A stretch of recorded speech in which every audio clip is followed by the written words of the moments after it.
हाजिर बिला तफरीक मज़हब व मिल्लत व मसलक करबला की रेत के टीला के मिंबर पर तशरीफ़ फरमा खतीब नज़रिया तौहीद के इस्तगासा पर लब्बैक कहने वाले गैरतमंदों के दिलों में मौजूद हरारत विलायत अमीरुल मोमिनीन के वसीला से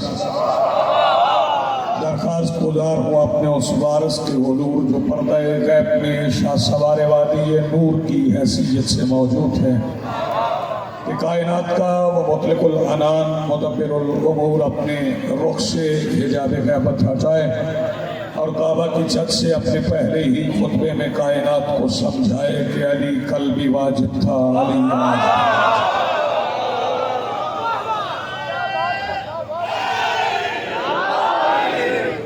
मालिकुल मुल्क इरशाद फरमा रहा है, ईमान वालो इताअत करो अल्लाह की, अल्लाह के रसूल की और साहिबान आम की। और अगर तुम्हारे दरमियान किसी चीज़ में झगड़ा हो जाए तो फिर खुद तय न करना, खुद फैसला न करना। फरुद्दूहु इलल्लाहि व रसूल, अपने झगड़ों को, अपने तनाज़ात को तय करने के लिए अल्लाह और अल्लाह के रसूल की तरफ रुजू करो। इस्लाम में बुनियादी इताअत अल्लाह की, चूँकि इस्लामी अकायद का जो मरकज़ी नुक्ता है वो तौहीद है, तो फिर मानना पड़ेगा आदल है। आदल है तो फिर मानना पड़ेगा नबूवत है। नबूवत है तो फिर मानना पड़ेगा इमामत है। और अगर इमामत है तो क़यामत है, वरना क़यामत भी नहीं। जी हाँ,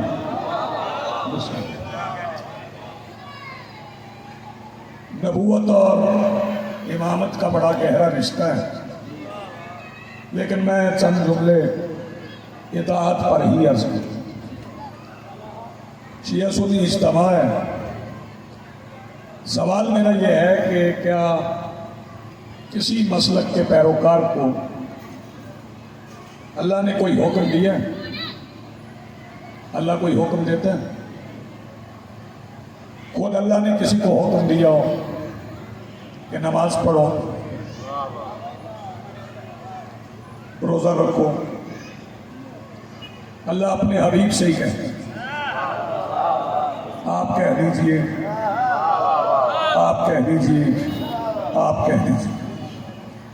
मैं यहाँ मजलिस पढ़ने के लिए हाजिर तो हो गया और यहाँ आके मैंने मलिक साहब से कहा कि ये मेरी तकरीर है, ये पढ़ के ज़रा मजमे को सुना था। तो पूरा मजमा दो बातें ज़रूर समझे, दो में से एक समझे। या तो आप ये समझेंगे कि ये जो बंदा आपने बुलाया है इसे मजमे में बोलना नहीं आता, या फिर ये समझेंगे कि हमसे बोलना चाहता है। अब अल्लाह के बारे में आप ये तो सोच नहीं सकते कैसे बोलना आता नहीं। ठीक ना, मैं फजीलत का कह रहा हूँ और देखूंगा कौन कौन अली वलीउल्लाह पढ़ के बैठा है। अगर उसे बोलना नहीं आता तो महराज के पर्दे से मुस्तफ़ा से कौन बोल रहा था?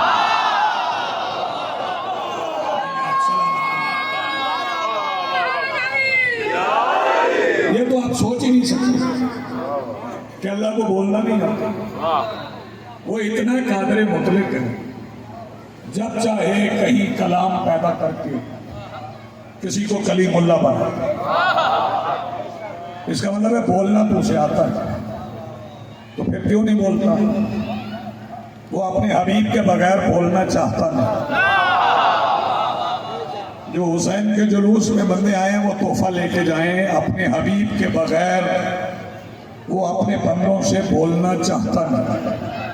तो फिर याद रखिएगा, अगर मुस्तफ़ा के बगैर बोलना पसंद नहीं करता तो फिर मुस्तफ़ा के बगैर सुनना भी पसंद नहीं करता। आप सलामत जब बोलता रसूल के जरिए फिर सुनेगा भी और रसूल के जरिए, तो फिर उसकी इताअत करें कैसे? चले कुरान से पूछे, कुरान बताए कि अल्लाह की इताअत कैसे करें। कुरान कहता है वमन युति रसूल फक़द अता अल्लाह, जिसने रसूल की इताअत की उसने अल्लाह की इताअत की। तो रसूल ने कहा ना नमाज पढ़ो, बोलो मेरे रसूल ने कहा ना, और शिया सुन्नी सारे पढ़ते हैं नमाज, रसूल ने कहा ना नमाज पढ़ो, तो इसका मतलब है कि नमाज रसूल के जरिए आई, रसूल के जरिए आई ना। जब आई रसूल के जरिए तो फिर जाएगी भी। फिर अगर रसूल को छोड़ के नमाज पढ़ोगे तवज्जो, तो नमाज कबूल नहीं होगी। अगर रसूल को छोड़ के तुम नमाज पढ़ो तो कबूल नहीं होती। तो फिर उसे भी पहचान लो जिसे छोड़े बगैर रसूल नमाज नहीं पढ़ते। ये आप सलामत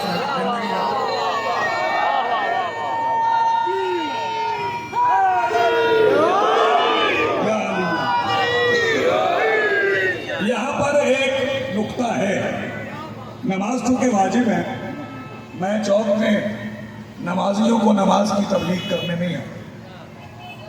जो बंदे पहले ही नमाज पढ़ते हैं उन्हें बार बार कहना कि नमाज पढ़ो नमाज पढ़ो, ये छुड़ाने वाली गल है ना। जो पहले ही पढ़ते हैं बंदा उनसे क्या कहे पढ़ो।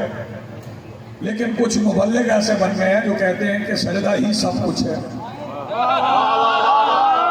सजदा ही सब कुछ है। मेरा फिक्रा एहतियात से सुना जाए, एहतियात से लिखा जाए। वो कहते हैं सजदा ही सब कुछ है। तो उन्हें समझा दूं कि सजदा सब कुछ नहीं, सजदा बहुत कुछ है। सजदा सब कुछ नहीं, सजदा बहुत कुछ है। तो फिर सब कुछ क्या है? ये बहुत कुछ किससे सीखा? रसूल से। एक दिन रसूल ने मेहराब मस्जिद में सहाबा को नमाज पढ़ाते हुए सजदा करके बताया कि सजदा बहुत कुछ है, और हुसैन को पुष्ट पर बिठा के बताया हुसैन सब कुछ है। सलामत जिंदगी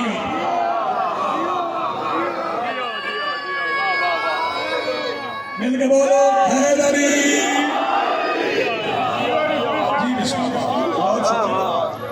फिर हमें ये इताअत रसूल इतना आसान काम नहीं है, इतना आसान काम नहीं है।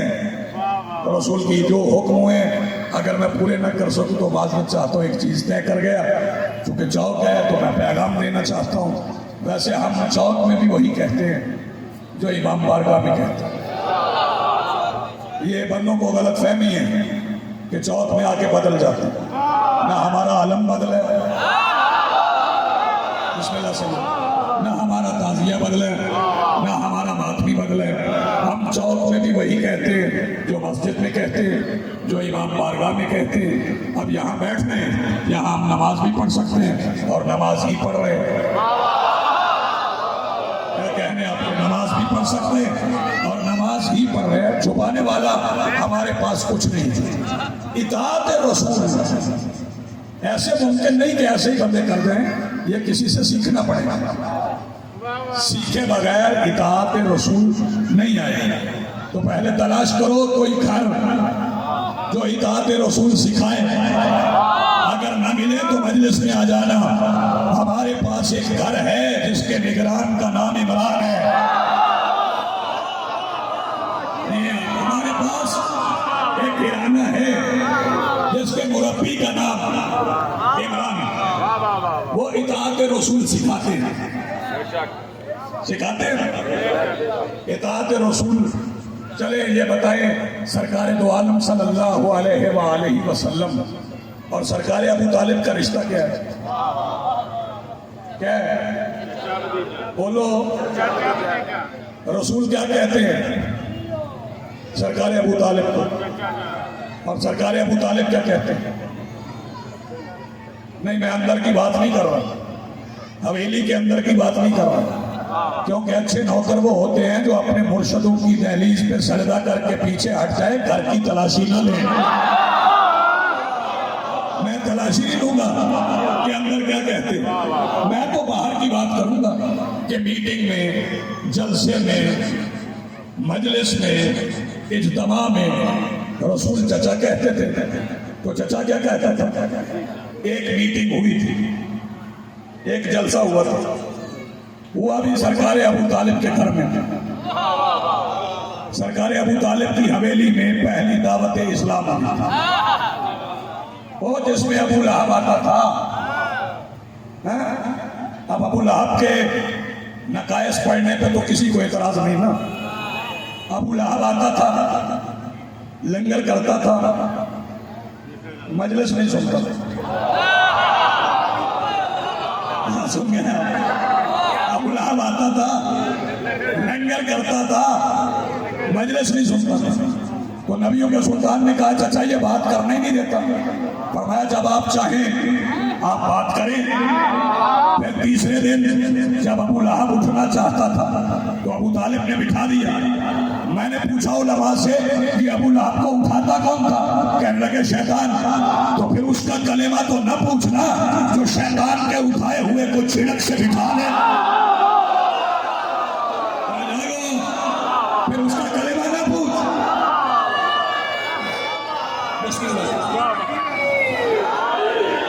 शैतान के उठाए हुए जो छिड़क से बिठा दे उसका कलेमा ना पूछ। तो सरकार अबू तालिब ने अबू लहब को बिठा के नबियों के सुल्तान से क्या कहा? बेटा उठो ना। फरमाया कौन या सैयदी, खड़े हो जाओ मेरे सरदार। आज है 20 सफर, 9 या 10 दिन रह गए, रबीउल अव्वल आ जाना, नारा लगना सैयदी मुर्शदी। अब मैं कसीदे लिखता हूँ ना तो कभी कभी जाकिरीन मेरी मौजूदगी में पढ़ते, तो कभी अचानक मैं चला जाऊं तो वो कह रहे होते हैं कि ये मुसल्ले पे अता हुआ है। मुझे बड़ी तकलीफ होती। लिखा मैंने अता इसे हुआ है, इसका मतलब है कलाम जिसका हो उसके नाम से पढ़ना चाहिए। आज सैयदी का नारा लगाने से पहले देख ले सबसे पहले सैयद कहा किसने, पहले तलाश कर लेना। इनके बोलो हैदरी, सबसे पहले मुस्तफा को सही। लेकिन फिर भी ये जितना शिया इज्तिमा है अपने दोनों पैरों पे खड़े होके अहले सुन्नत को रबीउल अव्वल के आने तक सलाम करता रहे तो कर्ज नहीं उतार सकते तुम शियो। वो नारा लगाते हैं सैयदी मुर्शदी या नबी या नबी। उन्होंने 14 सदियों पुराना तनाजा एक नारा लगा के हल कर दिया। जब गाना सैयदी मुर्शदी तो उन्होंने बता दिया कि मुर्शद सैयद होते हैं, कमी नहीं होता। ये उन्होंने बताया मेरे अहले सुन्नत भाई।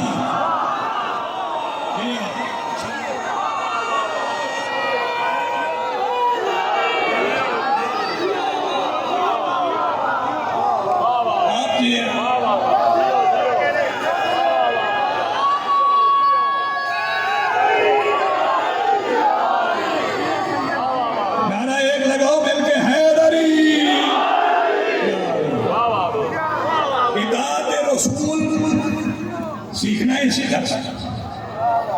जब दावत ज़िला शीरा हो गई तो फिर नमाज शुरू।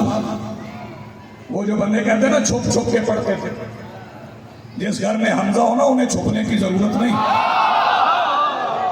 छुप के नहीं पढ़ते थे, सहने हरम में पढ़ते थे। पढ़ाता कौन था? नमाज खुद, नमाज खुद, नमाज खुद नमाज पढ़ाती थी। पहुंची नहीं बात। नमाज खुद नमाज पढ़ाती थी। पीछे कौन पढ़ता था?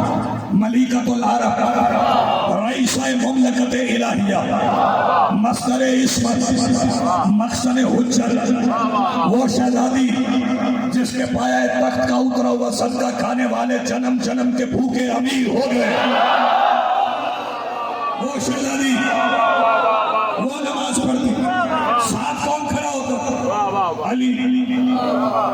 एक दिन नमाज हो रही थी, सरकार पढ़ा रहे थे, पीछे बीबी थी, अली थे कि जनाब अबू तालिब आ गए। जनाब अबू तालिब ने नमाज पढ़ते हुए देखा तो घर चले गए। घर जाके जनाब जाफर तैयार का हाथ पकड़ा, ले आए हरम में, फरमाया इनके साथ खड़े होकर वैसे पढ़ो जैसे ये पढ़ रहे हैं।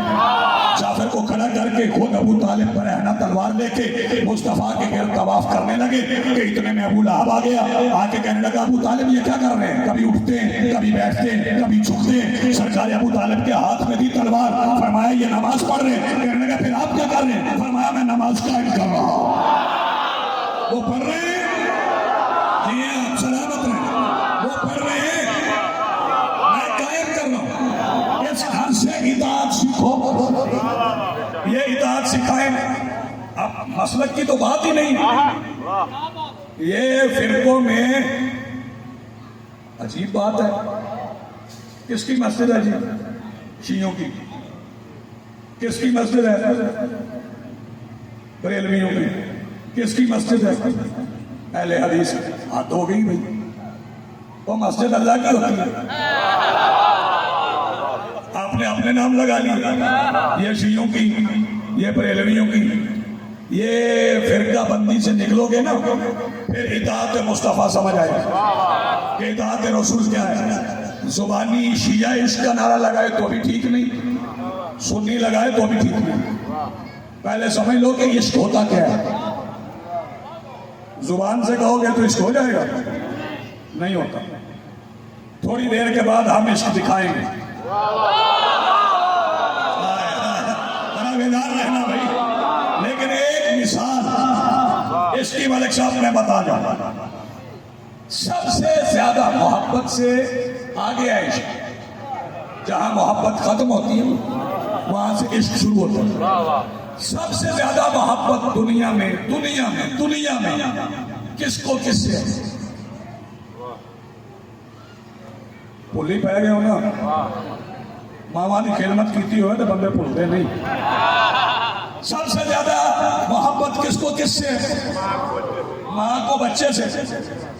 वो माँ जो मोहब्बत की महराज पे वो सारी रात बच्चे से थपकियां दे के, लोरियां सुना के, कभी डांट के, कभी डरा के, कभी सीने से लगा के कोशिश करती है सो जा सो जा सो जा सो जा। इश्क बता रहा हूं, मोहब्बत की महराज है। माँ के कहने पर वो माँ बच्चा जो माँ के बगैर लम्हा नहीं गुजारता, वो सोता नहीं। ये है मोहब्बत। बताऊं इश्क क्या है? जो सारी जिंदगी नहीं सोया उसे एक दिन मोहम्मद ने कहा अली सो जा।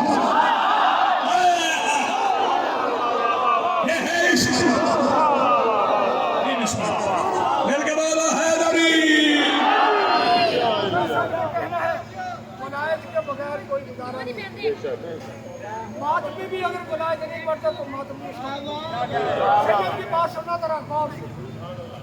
नाराए तकबीर, नाराए तकबीर, नाराए रिसाला, नाराए रिसाला। सबने कहना है हलाली बन के नाराए बुलाए, नाराए बुलाए, नाराए बुलाए, नाराए बुलाए, नाराए हैदरी।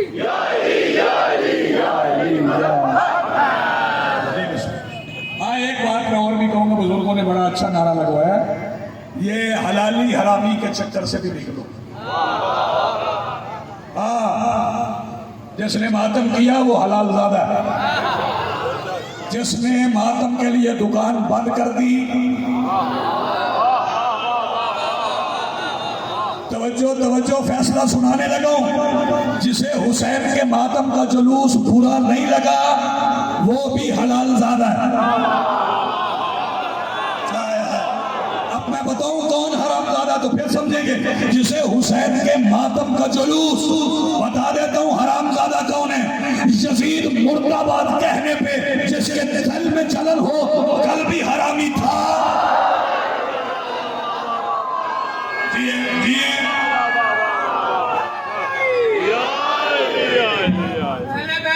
दुश्मन को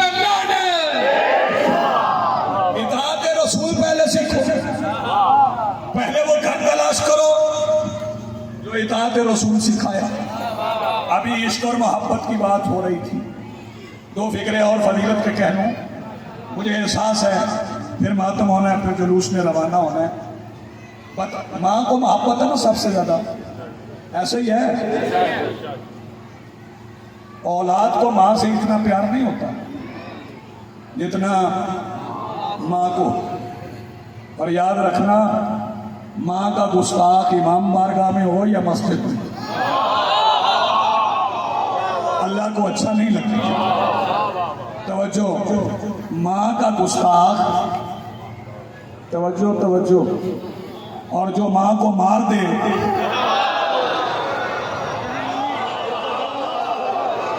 माँ का गुस्ताख कहीं भी अल्लाह को अच्छा नहीं लगेगा। माँ को बड़ी मोहब्बत है ना औलाद से। सुनो यार, जब माँ को इतना प्यार है तो मोहब्बत में तो सब कुछ बर्दाश्त होता है। लेकिन माँ जब नमाज पढ़ रही और बच्चा आ जाए मुसल्ले पे, तो खड़ी हो ना क़याम में, तो लंबी सूरत शुरू कर देती है, अगर आती हो आती हो तो ही पढ़ ली, लंबी शुरू कर देती, कभी हट जाता है, अगर ना हटे तो फिर नमाज छोड़ देते। हालांकि बड़ी मोहब्बत, नमाज छोड़ के क्या करती, बच्चे को उठाती है, और आप ही समझ जाइए किस किस का हाथी कहानी। बच्चे को उठाती है और देख के कहती है तू तो पढ़नी नहीं, मैंने तो पढ़ लिया। पहले नानियां दादियां उठाती थी, अब वो जमाना गुजर गया। ये मोहब्बत है कि माँ बच्चे को नमाज में बर्दाश्त नहीं करती। बताओ इश्क क्या है? इश्क ये है कि निवासा पुष्ट पे बैठ जाए। शाबाश जी। तो फिर वो वीराना तलाश करना, वो घर तलाश कर जिस घर में इताअत रसूल सिखाई। एक ही घर है जिसे तौहीन रिसालत पे तकलीफ हुई।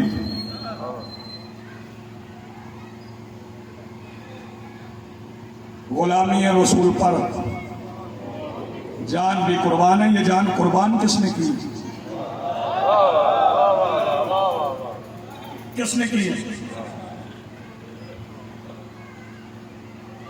बड़े बड़े गुलाम थे, लेकिन उठे तो हुसैन। किसी और ने शाम से आने वाली आवाज नहीं सुनी थी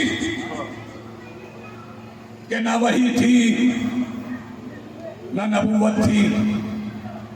लाए बनु हाशिम, बनु हाशिम ने खेल खेला था। ये आवाज सिर्फ हुसैन ने सुनी नहीं, उठे सिर्फ हुसैन।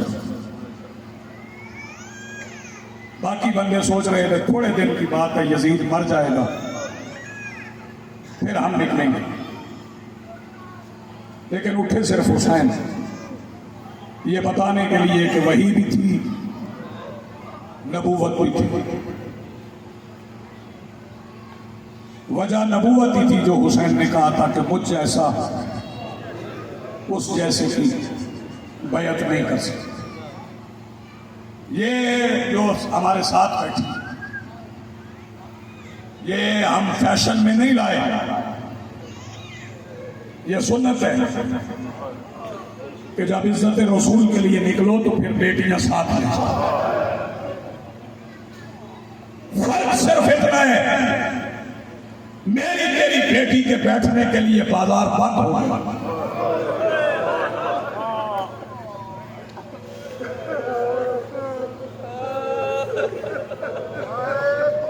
मगर जब रसूल की बेटियां आई तो जो बाजार बंद थे वो खुल गए। थके हैं आप सारा दिन, तीसरी चौथी मजलिस सुन रहे हैं, मातम किया, जंजीर सनी की है, फिर मातम करेंगे। देर तक आपको महफिल सफर रहना है। इंतजामिया का शुक्रिया, उन्होंने बाजार बंद करवाए ताकि हुसैनी आराम से गुजर जाए। आपके आने से पहले बाजार बंद हो गए ना, ये कायनात लग गई ना, बेटियों के पर्दे का इंतजाम हो गया ना, बाजार में बैठो फिक्र समझना। 3 दिन अली की बेटियां बाजार के बाहर खड़ी हैं। जज़ाकल्लाह मरहबा। कितने दिन? 3 दिन बाजार सजते रहे। छुपाऊं तो मुजरम हूं, अगर बाजार में आके अपने रोने की वजह ना बताऊं तो भी मुजरिम। आंख तो पूर्णम हो ही जाती है। 3 दिन अली की बेटियां खड़ी नहीं, बाजार सजते रहे। रात का वक्त, लेकिन बाजार सजे हुए थे, हर तरफ चरागा था, लोगों ने नए लिबास पहने थे। ये दुकानें देख लो, बाजार की दुकानों पे छतों पर पत्थर रखवाए गए, और सारी औरतें शाम की मारने वाली नहीं थी, फाहिशा औरतें बुलाई गई। अगले फिक्रे पे शिया भी रोएगा, सुन्नी भी, और उन्हें दरबारी खतीब समझाते रहे कि तुमने छतों पे बैठना है, पत्थर हाथ में रखने हैं, सबसे ज्यादा उसे मारना है जिसका नाम ज़ैनब है। कौन हाय करेगा, कौन रोएगा? सुनाओ बाजार में अब्बास की बहन की वफा करोगे मातम। ऐलान हो गया कि सबसे ज्यादा उसे मारना है जिसका नाम ज़ैनब है। जब बाजार का दरवाजा खुला ना, तो उम्मुल बनीन की बेटी पहले बाजार में दाखिल हुई। फरमाया शाम की औरतों सुन लो, जिसने मारना है वो सुन ले, मेरा नाम ज़ैनब है। पत्थरों की बरसात, जो बंदे अभी नहीं रो सके। मैं इधर से आया हूँ, मातमी जवानों ने वहाँ पे अहले सुन्नत बैठे थे, उन्होंने मेरी गाड़ी को रास्ता दिया कि जाने दो, हटाओ ये रक्शे भी, मोटरसाइकिल भी, ये शियों का खतीब ऐसे चौक में पड़ना, रास्ता मिलता है। बताओ बाजार में रश कितना था। दरवाजा खुला, अली की बेटी ने पहला पैर उठाया बाजार में रखने के लिए। मुझे बताओ ना, अभी मातमी जवान खड़े होके बताओ, पैर उठ जाए तो जमीन पे रखने में देर कितनी लगती है? इधर उठा, इधर रख दिया गया। मैं पाक जिक्र की इज्जत की कसम खा के कह रहा हूँ, अली की बेटी का उठा हुआ कदम जमीन पर आने से पहले दमिश्क में 15 अज़ानें हो गई।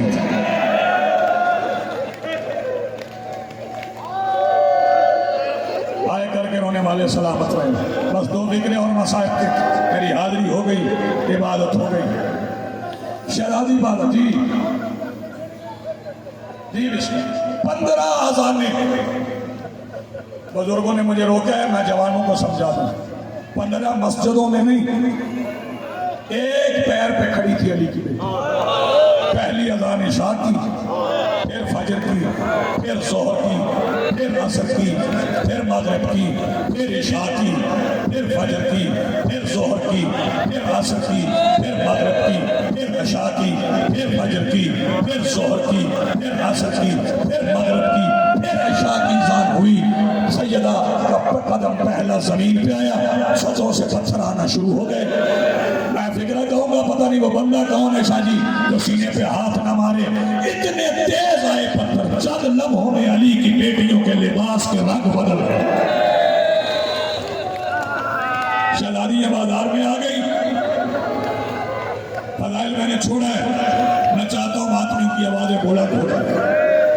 पत्थर बरसते रहे, अली की बेटी खामोश खड़ी हो। अचानक बाजार की छत से एक पत्थर आया। वो पत्थर लगा सैयदा उम्मे रुबाब के हाथ में। अब शरीफ जालों को बहू बेटी से ज्यादा प्यारी है। जब पत्थर लगा ना सैयदा उम्मे रुबाब को, अब अली की बेटी अपनी जगह पे खड़ी न रही, वो झूम में चलती चलती वहां आ गई जहां हुसैन का सर नेजे की नोक पे आंखें बंद की हुई थी। हुसैन के सर वाले नेजे के साथ अपना सर रख दिया। सैयदा आवाज देके कहती, हुसैन कुरान कब पढ़ोगे?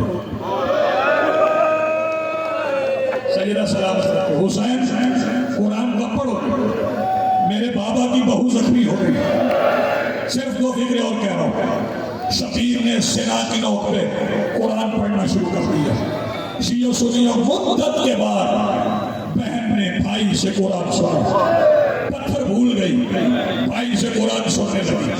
फिर हुसैन ने कुरान पढ़ते पढ़ते सूरह कहफ की एक आयत से बहन को इशारा किया। बहन ने भाई का इशारा समझा, आखिरी फिक्र है। भाई के इशारे पे सैयदा ने पलट के देखा। शाम के बाजार का मंजर अजीब था। बाजार की छत पे एक औरत थी, उसके एक हाथ में नहीं, दोनों हाथों में एक वजनी पत्थर था और निशाना कोई और नहीं, 3 साल की सकीना थी। सैयदा सलामत रखे, हाय करके रोने वालों, जो सीने पे हाथ मार सके, जो सर पे हाथ मार सके, निशाना कोई और नहीं।